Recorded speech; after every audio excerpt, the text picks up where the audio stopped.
আমি ব্যবসা কিভাবে শুরু করেছি, জীবনে স্বাবলম্বী হওয়ার জন্য কি করেছি এবং কি সমস্যার মুখোমুখি হয়েছি, সেই সব সমস্যার সকল ডিটেলস আজকে আপনাদের সাথে শেয়ার করব। আশা করি আপনাদের একটু হলেও আইডিয়া হবে। আর আরও তো ডিটেলস থাকবে, সেটা আসলে আমি ভিডিওতেই বলে দেব।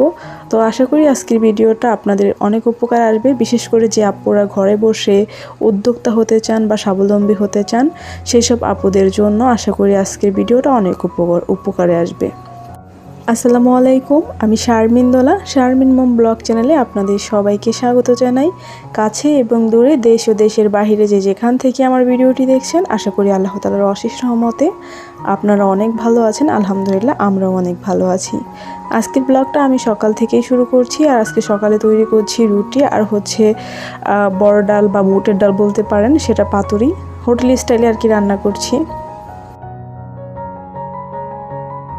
আজকের ভিডিওটা খুবই স্পেশাল একটি ভিডিও হতে যাচ্ছে। কারণ কি জানেন, আমি মনে করি প্রত্যেকটা নারীর নিজের পায়ে দাঁড়ানো উচিত, নিজে স্বাবলম্বী হওয়াটা অত্যন্ত জরুরি। কারণ কি জানেন, কারণ নারীরা সবসময় দুর্বল। আজ আপনাকে যে দাম দিবে না, আপনার কথা একবারও মনে করবে না, যখন আপনার টাকা হবে, আপনি স্বাবলম্বী হবেন, তখন দেখবেন যে আপনার সাথে জীবনে কোনোদিন কথা বলতো না, আপনাকে জিজ্ঞাসা করতো না কেমন আছেন, সেও আপনাকে সালাম দেবে।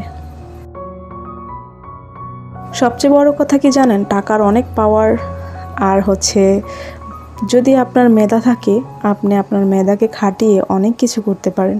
নিজেকে অতটা দুর্বল ভাববেন না। আমার জীবনে কিন্তু কোনো স্বাধীনতা ছিল না, তবুও আজকে আমি একজন উদ্যোক্তা হওয়ার চেষ্টা করছি। আলহামদুলিল্লাহ, আমি এখন ভালো আছি। আল্লাহ দরবারে লাখো কোটি শুকরিয়া।